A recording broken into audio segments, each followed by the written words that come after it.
Salam sehat buat kita semua. Pada pertemuan yang kedua ini, kita akan mulai membahas tentang bagaimana konsep manajemen strategik itu sendiri. Jadi seperti yang sudah kita lakukan minggu lalu, silakan guru yang nama saya dan Sunil bisa ada dilihat sendiri di slide. Nah, ketika kita melihat gambar seperti ini, kira-kira apa yang bisa kita pikirkan atau apa yang ada dipikirkan dari gambar yang terlihat saat ini? Mungkin kita berpikir itu sebuah hotel yang mewah, oke, sebuah villa yang lux, dilengkapi dengan kolam renang, bentuknya modern, dan seterusnya, seperti yang terlihat di gambar. Kita bandingkan dengan gambar yang kedua, ada bangunan Candi Borobudur. Kita tahu bangunannya kurang lebih sekitar abad ke-7, sekitar sekian ratus tahun yang lalu. Tapi kita bisa melihat bagaimana hasil yang sampai saat ini bisa kita lihat dan kita nikmati. Bisa nggak kita membayangkan sampai saat ini kemegahan hasil pembangunan Candi Borobudur itu tetap bisa kita nikmati, bahkan saat ini sudah menjadi salah satu bagian dari keajaiban dunia.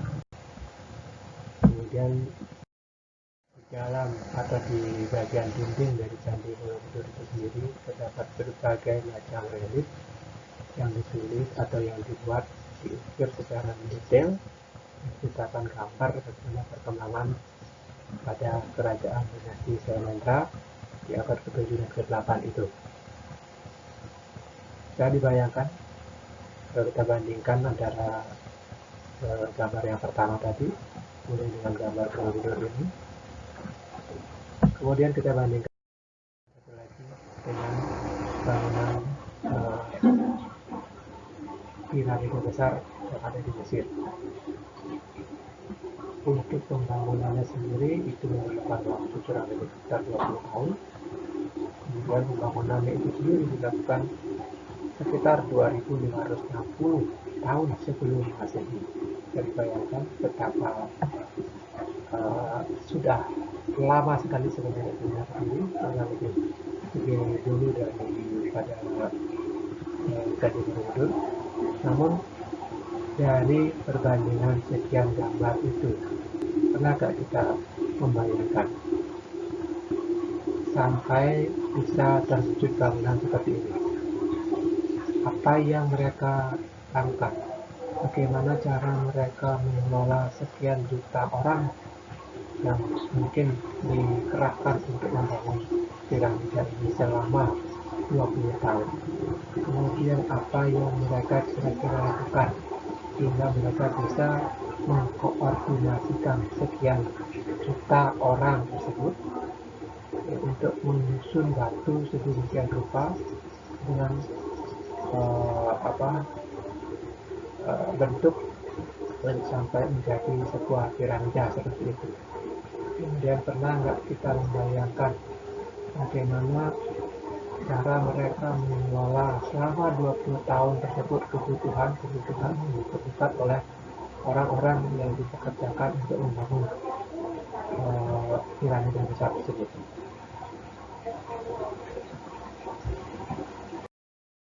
Nah, kemudian ketika kita berbicara tentang strategi, ya, kita tahu seperti dalam perang ini sudah mulai dari zaman dahulu, ya. Kemudian ketika setelah pertandingan seperti pertandingan sepak bola, mungkin dari yang putra dengan pertandingan sepak bola, olahraga voli, basket, dan seterusnya. Apa yang dilakukan oleh seorang pelatih, apa yang dilakukan oleh seorang kapten tim untuk bisa mencapai satu tujuan, yaitu untuk memenangkan pertandingan. Kalau dalam gambar ini untuk memenangkan pertandingan, apa yang diperlukan? Mereka perlu untuk menyusun strategi. Yang kalau dilihat di sini ada yang namanya set strategi sintagma, jadi strategi bujur sangkar seperti ini. Kemudian ada strategi palang yang untuk membuat barikade. Yang kemudian juga ada beberapa strategi yang mereka bisa terapkan, mereka lakukan. Ya. Kemudian ini termasuk juga dalam kerajaan Mongol, ya, bagaimana mereka membentuk pasukan, ya, kavalerinya itu menjadi beberapa bagian. Ada pasukan apa istilahnya, pendobrak, ya, semuanya termasuk kuda yang mereka gunakan dilengkapi dengan perisai. Ada pasukan tombak, ada pasukan pemanah, ya. Nah, mereka ini sebenarnya menjalankan masing-masing fungsinya. Ya, mungkin yang bagian ini dia berada di ujung paling depan sebagai pendobrak pembuka jalan, ya. Kemudian yang bagian dilanjutkan dengan yang pasukan tombak, kemudian pasukan pemanah yang menyerang dari jarak yang jauh. Masing-masing dilengkapi dengan alat, masing-masing memerankan perannya sendiri-sendiri untuk mencapai tujuan bersama. Oke. Kemudian taktik atau strategi, ya. Seringkali dalam pertempuran kita melihat panglima perangnya sebelum mereka memulai peperangan, kita selalu membuat atau memberikan briefing terlebih dahulu kepada pasukannya. Strategi ini yang akan kita lakukan. Ya, bagian ini yang pertama kali menyerang, bagian ini menjadi pelapis dan seterusnya. Begitupun ketika kita melakukan kegiatan olahraga. Ya. Jadi sebelum kita mulai melakukan kegiatan, kita harus pikirkan dulu strategi. Kita harus pikirkan caranya, taktiknya seperti apa. Ini. Nah, kemudian setelah kita memikirkan, kemudian merencanakan strategi, merencanakan taktik yang akan kita gunakan, selanjutnya apa? Strategi yang sudah kita putuskan itu kita praktekkan, ya, kita laksanakan, kita implementasikan. Ya, tujuannya nanti untuk mengetahui apakah strategi yang kita sudah jalankan itu bisa mencapai tujuan dengan baik seperti yang diharapkan, atau ternyata menghadapi kendala atau hambatan-hambatan yang lain, dan masalah-masalah lain yang mungkin ditemukan, sehingga bisa dikatakan apakah strategi yang sudah kita pilih itu sudah tepat, sudah cocok, atau perlu dievaluasi, perlu diganti lagi dengan strategi yang lain yang mungkin lebih sesuai dengan kondisi yang dihadapi.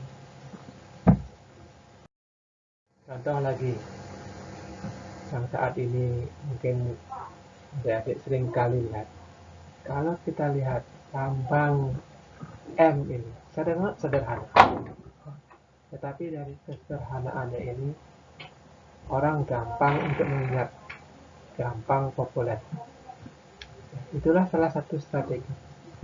Termasuk juga siapa yang tidak kenal, ya, lama seperti ini orang tidak menyangka mungkin persepsi mereka akan bertemu dengan wanita, tapi ternyata apa, ini adalah lambang sebuah kafe, ya, yang sudah sangat terkenal juga sampai saat ini. Nah, dari apa yang sudah saya sampaikan dari awal, ya, mengenai proses manajemen, proses penentuan strategi, kemudian mengimplementasikan strategi kita laksanakan, kemudian untuk bagaimana mengorganisasikan atau mengelola sumber daya yang kita miliki, baik itu tadi orang-orang yang kita miliki, peralatan yang kita punya, ya, bagaimana kita menggunakan, mengelola semua yang kita miliki itu dengan baik. Tujuan utamanya adalah untuk mencapai tujuan. Secara umum itu masih dengan manajemen. Jadi kalau kembali dari cerita dari awal tadi, ya, dari gambar-gambar yang sudah kita lihat, ketika kita menjelaskan, mendefinisikan secara umum apa yang dimaksud dengan manajemen. Yang pertama adalah manajemen merupakan suatu proses. Proses apa? Itu proses untuk mengelola atau mengorganisasikan. Apa yang dikelola? Ya, ini. Untuk mengelola sumber daya yang dimiliki organisasi. Ya, nanti kita akan tahu apa yang sumber daya apa saja yang dimiliki oleh organisasi. Nah, ini proses pengelolaan sumber daya organisasi. Untuk apa sumber daya organisasi itu dikelola? Itu untuk mencapai tujuan organisasi. Nah, untuk mencapai tujuan organisasi yang seperti apa? Kemudian proses pengelolaannya bagaimana? Sumber daya organisasi yang dimiliki itu apa saja? Ini. Proses pengelolaan meliputi apa yang dinamakan dengan fungsi-fungsi manajemen. Ya. Mungkin adik-adik sudah pernah di semester sebelumnya secara umum mendapatkan tentang materi fungsi manajemen. Ada yang namanya P, O, A, dan C. Ya. P-nya itu planning, O-nya organizing, A-nya itu actuating, dan C-nya itu controlling. Nah, proses pengelolaan tadi seperti ini. Mengelola semua fungsi-fungsi manajemen, mulai dari perencanaan, mulai dari pengorganisasian, ya, mulai dari penetapan directing, kemudian penetapan orang-orangnya, menetapkan sumber daya yang digunakan, menetapkan peralatan yang digunakan, menetapkan strategi yang ditetapkan, diputuskan, kemudian yang terakhir kontrol, mengendalikan dan mengontrol. Selanjutnya, tadi sumber daya organisasi apa saja, yaitu kita dikenal dengan nama istilah 6M plus I. 6M-nya itu apa? Man, orangnya, manpower-nya. Kalau di perusahaan kita punya tenaga kerja, karyawan, itu orang-orang. Kemudian yang kedua, M yang kedua money, sumber dana, ya, finansialnya. Ya, kemudian M yang ketiga ada material, semua bahan-bahan yang digunakan, semua peralatan yang kita butuhkan untuk menjalankan organisasi tersebut. Selanjutnya ada mesin. Dan mesin itu seperti diproduksi misalnya ada mesin alat berat. Ketika misalnya di perbankan apa mesin yang dibutuhkan misalnya seperti ATM dan seterusnya. M berikutnya adalah market, pasarnya.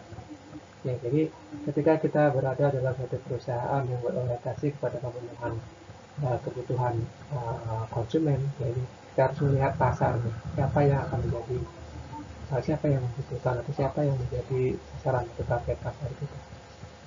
Dan berikutnya adalah metode atau bagaimana cara kita mengelola semua proses pengelolaan atau mengelola fungsi-fungsi manajemen yang kita sudah jelaskan tadi, ya, ditambah dengan mengkolaborasi informasi-informasi yang diperoleh, baik itu informasi yang datangnya dari internal, ya, informasi mengenai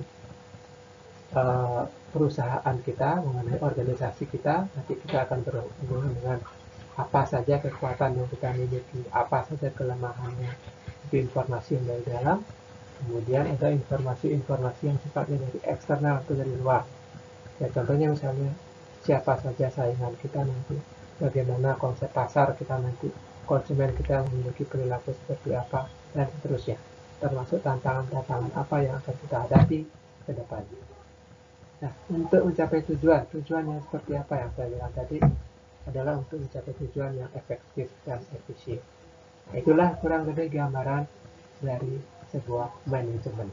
Jadi kalau kita ringkas, ya, gambaran tadi kalau kita hubungkan dengan penjelasan secara konsep ini adalah kita bisa menyimpulkan bahwa sebenarnya dari zaman dahulu kala, ya, manusia, ketika sudah ada manusia dan peradabannya, mereka sudah berpikir bagaimana caranya untuk memanage, untuk mengelola atau mengkoordinasikan potensi dari sumber daya yang mereka miliki, ya, untuk mencapai tujuan. Contoh ketika tadi di gambar awal, ketika tujuan kita adalah untuk membangun sebuah villa yang modern, membangun sebuah hotel yang modern. Apa yang kita gunakan, apa yang kita lakukan? Jadi kita perlu orang yang pintar mendesain, bahannya mungkin harus yang bagus, ya. Kemudian nanti perlu mandor yang paham bagaimana caranya mengatur orang-orang dan seterusnya. Salah tujuannya adalah tinggal akan berdiri sebuah bangunan hotel atau villa yang megah seperti itu. Termasuk juga Borobudur, ya, dan piramida tadi. Nah, itu semuanya pasti kita yakin, disadari atau tidak, mereka sudah melakukan atau menerapkan konsep manajemen secara modern seperti saat ini kita belajar. Oke, itu tentang manajemen. Nah, sekarang kita menginjak kepada manajemen strategi. Apa itu manajemen strategi? Ini mungkin yang perlu kita perkenalkan terlebih dahulu di awal. Para ahli mengatakan bahwa manajemen strategi merupakan seni dan ilmu dalam merumuskan, menerapkan, dan mengevaluasi keputusan lintas fungsional yang memungkinkan sebuah organisasi mencapai tujuannya. Ya, jadi konsep manajemen itu adalah seni dan ilmu. Dan secara strategik itu bagiannya dalam merumuskan bagaimana seni dan ilmu itu digunakan dalam merumuskan, ya, dalam menerapkan, dalam mengevaluasi keputusan lintas fungsional, artinya lintas fungsional dari berbagai fungsi manajemen yang ada di perusahaan. Ya, misalnya keputusan antara ketika kita memproduksi barang A, kita perlu berapa orang, itu hubungannya dengan bagian SDM. Kemudian nanti bagaimana caranya kita memproduksi barang tersebut, hubungannya dengan di bagian produksi, dan seterusnya sampai di bidang pemasaran. Ya, sehingga keputusan kita untuk membuat sebuah produk yang memang diharapkan mampu memenuhi kebutuhan konsumen itu benar-benar dirumuskan atau dikelola secara terkoordinasi antar lintas fungsi yang ada dalam perusahaan tersebut. Pendapat yang lain juga mengatakan bahwa manajemen strategik, ya, itu manajemen yang berfokus pada pengelolaan yang terpadu. Itu meliputi tadi, ya, fungsi-fungsi pemasaran, keuangan atau akuntansi, produksi atau operasi, penelitian dan pengembangan penelitian, serta sistem informasi untuk mencapai keberhasilan organisasi.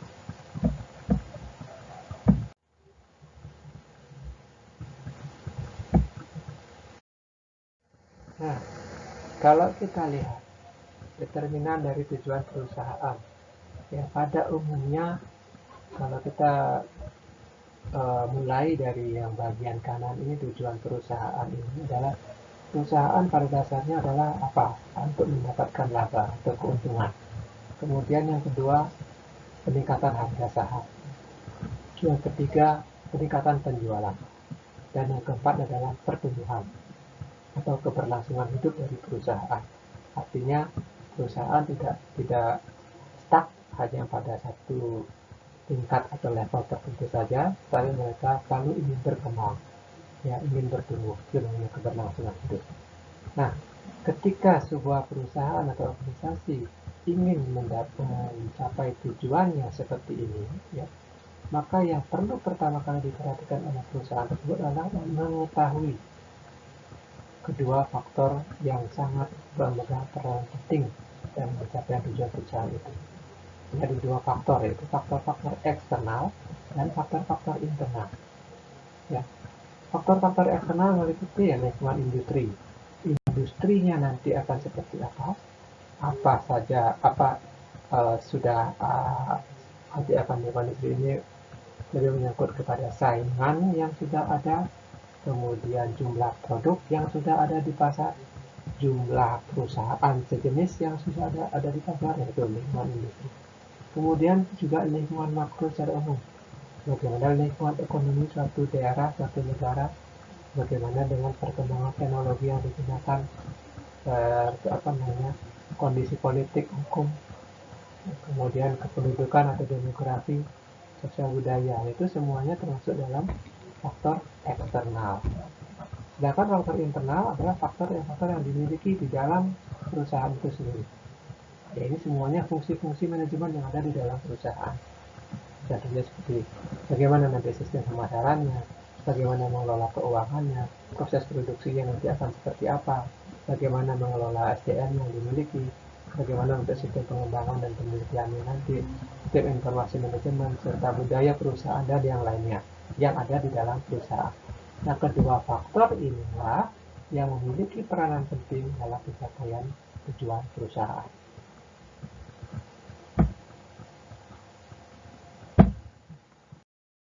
Kemudian lanjut lagi ketika kita berbicara tentang komponen pokok manajemen strategik. Paling utama yang perlu kita perhatikan adalah penentuan visi misi perusahaan. Kalau kita kembali lagi ke belakang tadi, visi misi perusahaan ini adalah yang menjadi tujuan utama dari perusahaan tersebut. Kemudian di dalam pencapaian visi misi perusahaan ini, yang diperlukan adalah dua determinan tadi, lingkungan eksternal dan lingkungan internal. Kalau di dalam sini komponen pokoknya berupa lingkungan eksternal itu salah contohnya adalah lingkungan bisnis. Sedangkan yang internal seperti tadi profil perusahaan, karena kekuatannya, sistem fungsi manajemennya dan seterusnya. Nah, visi misi perusahaan ini dengan mempertimbangkan lingkungan eksternal dan lingkungan internal ini akan digunakan untuk menentukan strategi bisnis perusahaan. Ya. Penentuan strategi atau perumusan strategi bisnis perusahaan ini dimulai dengan tahap perencanaan, kemudian setelah direncanakan, kemudian diputuskan atau dieksekusi, dan selanjutnya selalu dievaluasi. Nanti akan selalu ada feedback. Dari hasil evaluasi ini, bagaimana dengan keputusan strategis yang sudah dihasilkan, ditetapkan? Apakah sudah sesuai? Apakah perlu diperbaiki, ditingkatkan, atau diubah? Nah, sampai akhirnya nanti kita akan berbicara dua konsep ini. Ketika kita melihat antara hubungan lingkungan bisnis dengan profil perusahaan saja dalam mencapai strategi bisnis ini, kita melihat apa yang bisa memungkinkan atau dimungkinkan untuk kita buat atau kita putuskan. Sedangkan ketika kita kombinasikan antara visi, misi perusahaan, lingkungan bisnis, dan profil perusahaan, maka yang akan muncul adalah what is desire. Apa yang bisa kita tonjolkan. Inilah yang dinamakan dengan manajemen strategi. Tingkatan strategi, ya, kalau kita lihat di dalam perusahaan dari tingkat korporasi. Korporasi itu dari level korporat atau kantor pusat, misalnya kalau ada kantor cabang dan seterusnya dari kantor pusatnya. Kemudian ada tingkat bisnis, ya, strategi yang dirumuskan dan diimplementasikan oleh unit-unit bisnis atau usaha-usaha yang ada di bawahnya, atau di tingkatan fungsional, ya, jadi tingkatan yang memaksimalkan pada masing-masing fungsi yang ada di dalam perusahaan, sebagai fungsi pemasaran, SDM, keuangan, operasional, dan seterusnya. Jadi ini merupakan tingkatan strategi di dalam perusahaan. Paling rendah itu tingkatan fungsional, kemudian di atasnya itu tingkatan bisnis atau tingkat perusahaan, kemudian yang paling tinggi adalah tingkat korporasi. Jadi korporasi setelah beberapa perusahaan yang menginduk kepada perusahaan pusat, itu tingkatan strategi tingkat korporasinya yang ditentukan oleh kantor pusat. Itu tingkatan strategi perusahaan. Nah, ini contoh, ya. Jadi tingkatan strategi ini merupakan salah satu korporasi, ya, Bakri and Brothers, yang mungkin adik-adik sudah pernah mendengar ini. Ketika kita berbicara di level korporasi atau korporat, ya, jadi tingkatan ini adalah dipegang oleh direktur-direktur yang berada di kantor pusatnya. Ya, sedangkan Bakri Brothers ini dia memiliki beberapa unit bisnis. Ada yang bergerak di properti, ada yang bergerak di minyak dan gas, ada yang bergerak di pertambangan, infrastruktur, perkebunan, telekomunikasi, media, dan IT, dan mungkin sudah ada tambahan lagi dan seterusnya. Nah, di masing-masing unit bisnis ini, ya, mereka memiliki strategi sendiri-sendiri. Ya, pengambilan keputusan strategisnya juga bisa dilakukan masing-masing di unit bisnis. Ya, inilah yang dikatakan pada level bisnis. Misalnya untuk strategi bisnis di properti mungkin berbeda dengan strategi bisnis di perkebunan. Strategi bisnis di pertambangan mungkin berbeda dengan strategi bisnis di telekomunikasi, media, dan IT. Nah, jadi pada tingkatan ini, ya, ini dikatakan tingkatan strategi pada level bisnis. Nah, kemudian di masing-masing unit bisnis ini itu memiliki yang namanya fungsi manajemen, seperti yang sudah kita sampaikan sebelum-sebelumnya tadi. Ada fungsi pemasaran, SDM, keuangan, operasi, dan lain-lain. Nah, ketika keputusan strategis misalnya harus diambil oleh mungkin manajer pemasaran atau manajer SDM, berapa karyawan yang diperlukan, kemana pemasaran yang dilakukan, bagaimana pengelolaan keuangannya di masing-masing unit bisnis ini misalnya. Nah, ini level tingkatan strategis ini dikatakan berada pada level fungsional. Inilah contohnya, ya, penjelasan yang di depan tadi.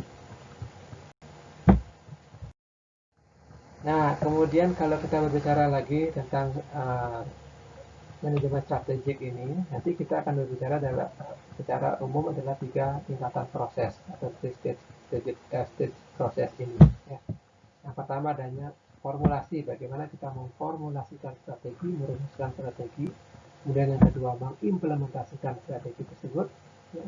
Dan yang ketiga, mengevaluasi strategi yang sudah kita lakukan. Ini sebenarnya tema besar ketika kita berbicara tentang manajemen strategi. Bagaimana kita merumuskan strategi atau memformulasikan, bagaimana kita mengimplementasikan strategi yang sudah kita formulasikan tersebut, dan yang terakhir bagaimana kita mengevaluasi strategi yang kita formulasi dan kemudian kita implementasikan, kita evaluasi. Ya, ini 3 tingkatan besar proses dalam manajemen strategi.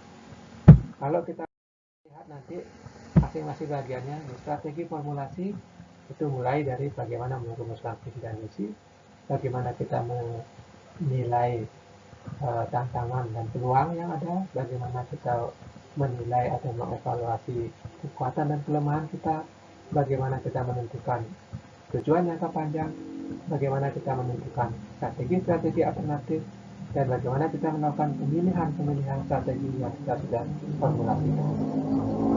Kemudian selanjutnya kita di yang kedua, strategi bagaimana kita mengimplementasikannya.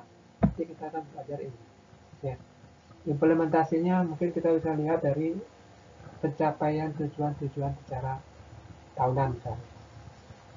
Kemudian hasil implementasi strategi mungkin berupa kebijakan-kebijakan. Hasil implementasi dari strategi juga mungkin akan berupa motivasi dari karyawan. Implementasinya juga berupa bagaimana kita mengalokasikan sumber daya. Itu tentang strategi implementasi. Dan yang terakhir, bagaimana kita melakukan evaluasi. Nah, ini lakukan review internal, penilaian internal, melakukan penilaian eksternal, ya, kita mengukur kinerja, ya, kemudian aksi-aksi perbaikan.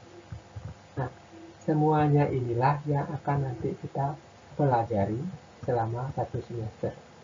Sehingga kalau kita buat model deskriptif dari manajemen strategik ini, ya, jadi selama 1 semester ini kita akan melihat seperti ini. Ya, yang pertama, ini lihat misalnya di chapter pertama itu di minggu pertama kita mengenal dulu apa itu tentang manajemen strategik, ya, kenapa manajemen strategik itu penting, ya, termasuk yang sudah saya sampaikan ini, pengenalan tentang konsep manajemen strategik terlebih dahulu. Kemudian nanti akan muncul bagaimana kita mengembangkan visi dan misi, ya, mungkin minggu depan kelompok 1 itu sudah mulai pengembangan visi dan misi.